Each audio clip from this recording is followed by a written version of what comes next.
Fala galera, tudo bem com vocês?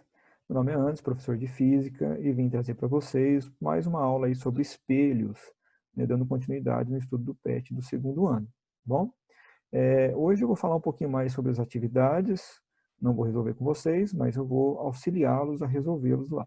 Essa primeira questão aqui, ele pede para a gente dar uma olhada em vídeos, né, e tentar anotar algumas observações ou conclusões, dúvidas para discutir nos canais disponíveis que você poderá acessar em casa, né? Então, isso aqui é meio que pessoal, a gente pode até encaminhar para vocês lá no grupo algumas sugestões de vídeos, né, de espelhos planos para que vocês possam resolver essa questão. Mas é bem pessoal aí, então fica a cargo de vocês. Se vocês tiverem alguma dúvida, vocês entrem direto em contato comigo aí, tá? Questão 2, ele está pedindo para a gente classificar com essas palavras essas 5 coisas, né? Então, classificação das imagens, né? Como que eu vou classificar uma imagem? Está bem escrito lá de baixo, imagem real, virtual, imagem direita, invertida. Então, ele quer que a gente fale sobre isso. E depois, o que é uma imagem real, o que é uma imagem virtual no espelho, o que é uma imagem direita, o que é uma imagem invertida.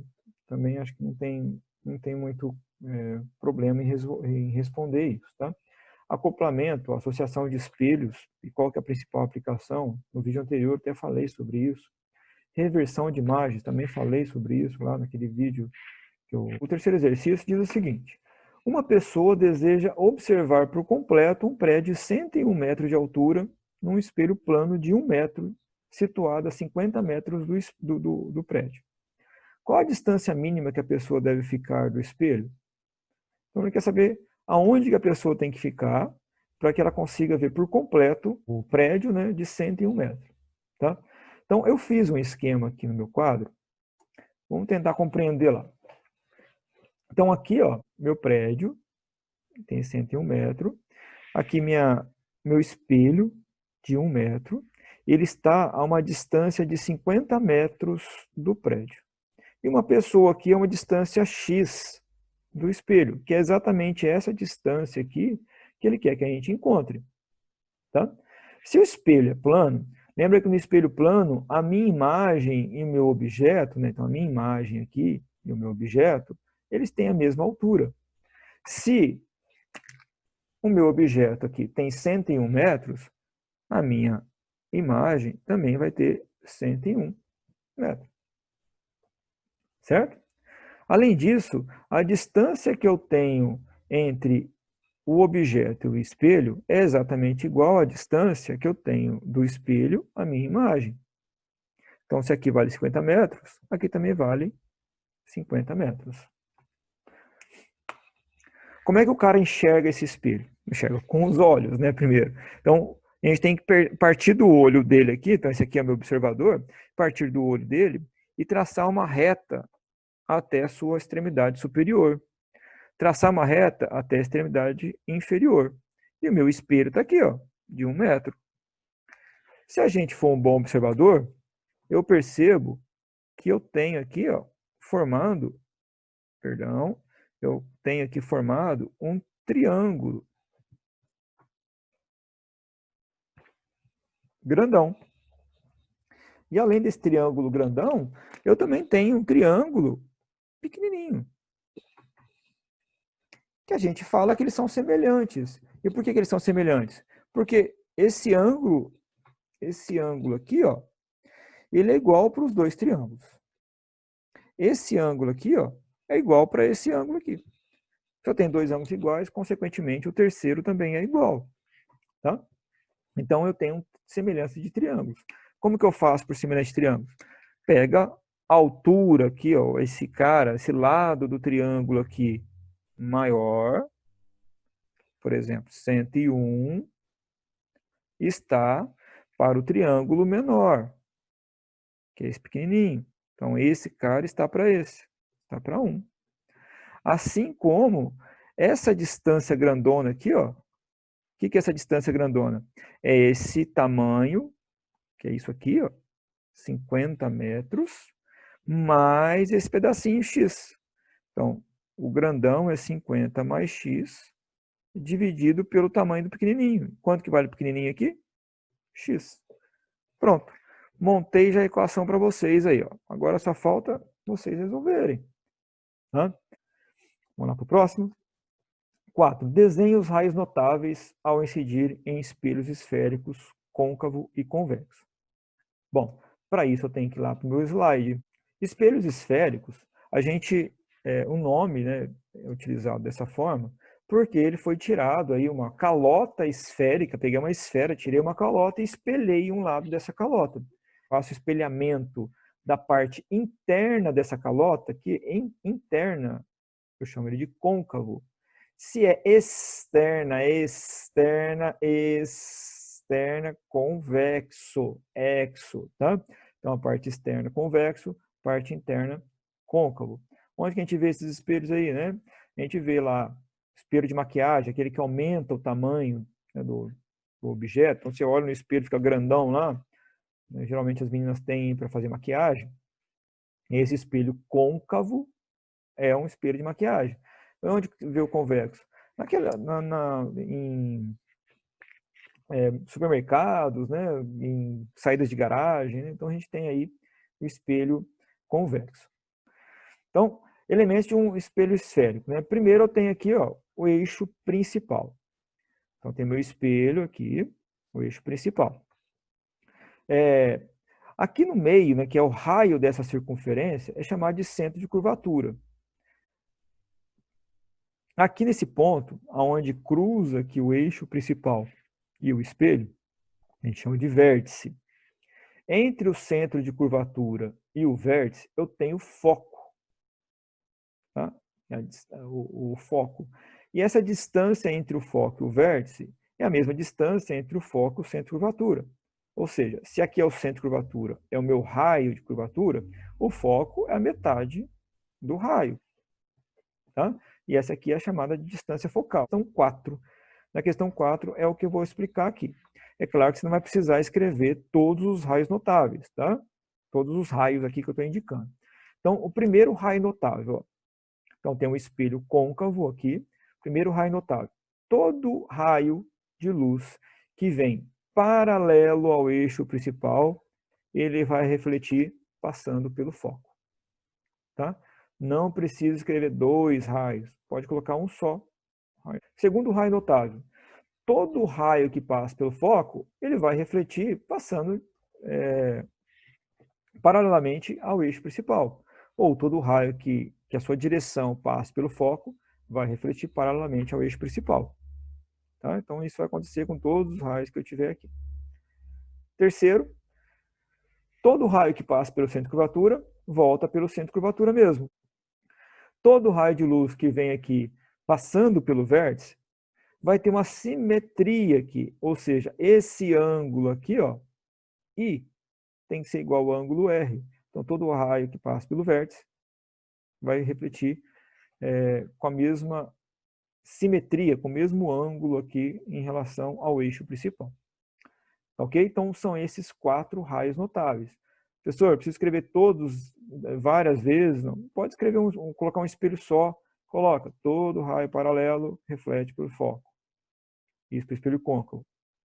Todo raio que passa pelo foco reflete paralelo. Passa por centro de curvatura, volta ao centro de curvatura. E vértice, vértice. Tá? Então, você coloca os 4 raios num único espelho aí. Não precisa ser vários espelhos, tá bom? Se quiser colocar vários, não tem problema. E quando é o convexo, né? O convexo não tem como passar pelo foco. Ó. Por quê? Porque o foco está dentro do meu espelho. O centro de curvatura está dentro do espelho, né? Está atrás do espelho lá. Então, todo raio que vem paralelo ao eixo principal, ele vai refletir, fazendo com que a direção dessa reflexão passe pelo foco. Ele não vai passar pelo foco, ele vai refletir aqui, ó, onde a direção dele passa pelo foco. O mesmo acontece em todos os raios que vierem aí paralelamente ao eixo principal. Tá? Mesma coisa no segundo. Todo raio que a sua direção passe pelo foco, a direção passou pelo foco, ele não vai passar pelo foco, vai refletir paralelamente ao eixo principal. Aí. 3. Todo raio que a sua direção passe pelo centro de curvatura, ele retorna nessa mesma direção. Tá? Então, reflete sobre si mesmo. Então tá aí também vários raios. E todo raio que vem, bate aqui no vértice, vai ter aquela mesma simetria, da mesma maneira. Um ângulo de incidência igual ao ângulo de reflexão aqui. Então esses são os raios notáveis, tá? 5. A imagem ao lado é virtual, direita e maior que o objeto. Por que é virtual? Primeiro, ó, se eu coloquei aqui a mão e essa mão foi formada lá no espelho de cabeça para cima, você pode ter certeza que ela é virtual. Tá? Então, da mesma maneira que você colocou a mão aqui, formou lá, é virtual. Maior, que já está vendo aqui, né? E direita. Então, essa imagem foi formada em um espelho côncavo, em que o objeto, a mão de uma pessoa, está posicionado entre o foco e o vértice do espelho. Assim como na imagem ao lado, eu faço a representação utilizando os raios notáveis das imagens formadas no espelho côncavo, quando o objeto é colocado antes do ponto C, do centro de curvatura do espelho, no ponto C, entre o ponto C e F, né, centro e foco, no ponto F, foco principal do espelho. Então, as 4 aí, eu vou representar lá também pelos meus slides, tá? Então, já vou buscar ele aqui, ó. Aqui. Então, na sequência do que ele está pedindo. Então, o espelho côncavo, o primeiro caso, é um objeto depois do centro de curvatura. Logo após, então, o centro de curvatura aqui está o objeto. Como que eu vou encontrar a imagem desse objeto? Eu tenho que traçar 2 raios notáveis partindo da minha extremidade. Por que dessa extremidade superior, não da inferior? Pode traçar aqui, ó. Mas todo raio que vem aqui vai voltar para cá. Ó. Então, eu já sei que a minha base do meu objeto vai estar em cima do eixo principal. Eu preciso achar onde está a minha extremidade superior.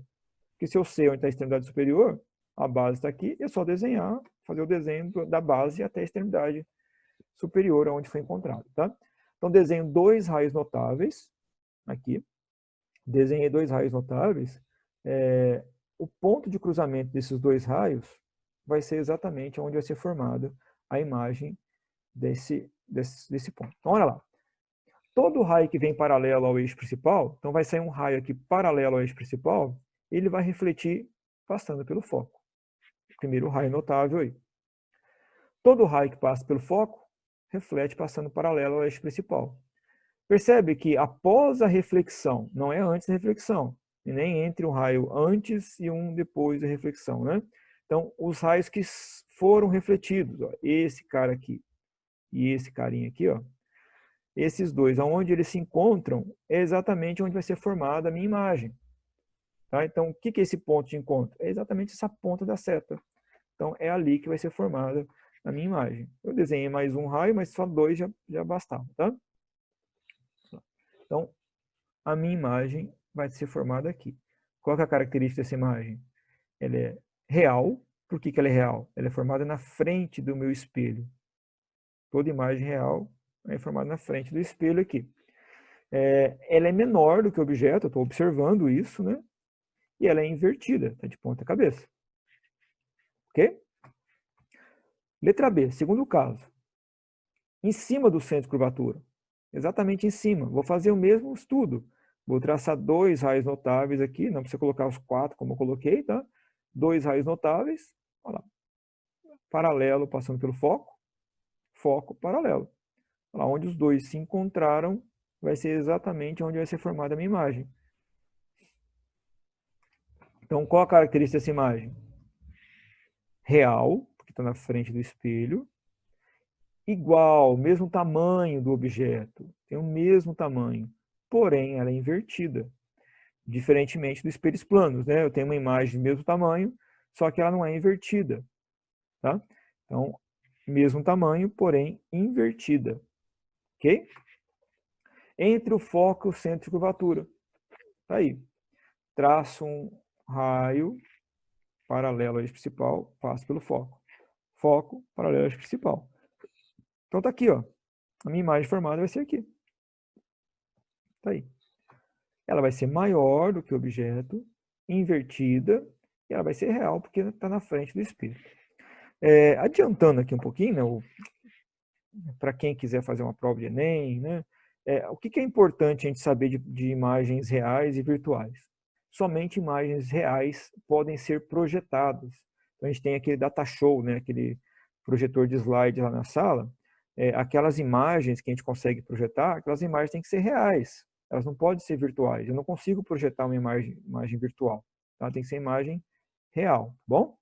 Então, essas imagens reais, elas podem ser projetadas. Então, se eu tenho um objeto pequenininho, quero colocar ele grandão, eu tenho que deixar ele entre o centro de curvatura e o foco, para ele ficar grandão lá no espelho côncavo, tá? Então, aqui, letra C, né? E a letra D é em cima do foco. Faça a mesma coisa. Paralelo, reflete passando pelo eixo principal. No centro de curvatura, volta no centro de curvatura mesmo. Então, olha esses dois raios que estão refletidos aqui. Eles vão encontrar em algum lugar? Mais um. Vão encontrar em algum lugar? Não vão encontrar lugar nenhum. Né? Ou então a gente fala que vão encontrar lá no infinito. Então, esses raios paralelos aqui, ó, eles vão se encontrar no infinito. Então, eu não vou ter imagem formada, não vou ter formação de imagem. A gente chama que essa imagem é imprópria. Tá? Aí a gente encerra essa questão número 5. Mas para a gente verificar aquela imagem que estava demonstrando lá de ser maior, aquela imagem ele fala no enunciado que está entre o foco e o vértice. Então, eu vou demonstrar aqui também, ó, entre o foco e o vértice. Desenhei uma reta paralela ao eixo principal, ela vai refletir passando pelo foco. Só que não vai passar pelo foco porque tem um objeto na frente dela aqui. Como é que vai passar pelo foco? Né? Não vai ter como. Então, a gente vai ter que extrapolar essa direção atrás do espelho. Da mesma maneira, uma que passa pelo centro de curvatura vai refletir passando pelo centro de curvatura. Olhando essa reta aqui, essa reflexão e essa, percebe que elas estão abrindo, né? Se elas estão abrindo, elas estão divergindo aí, né, entre elas nunca vão se encontrar, nem no infinito. Então, o que eu tenho que fazer? Extrapolar atrás do espelho. Quando eu extrapolo atrás do espelho, eu acho uma imagem formada de cabeça para cima. E essa imagem atrás do espelho é virtual. Ela é virtual, direita, e ela é maior do que o objeto, como foi visto lá na imagem. Galera, é isso que eu queria demonstrar para vocês hoje. Qualquer dúvida, pode entrar em contato comigo aí. Um grande abraço para vocês, fiquem com Deus, até a próxima.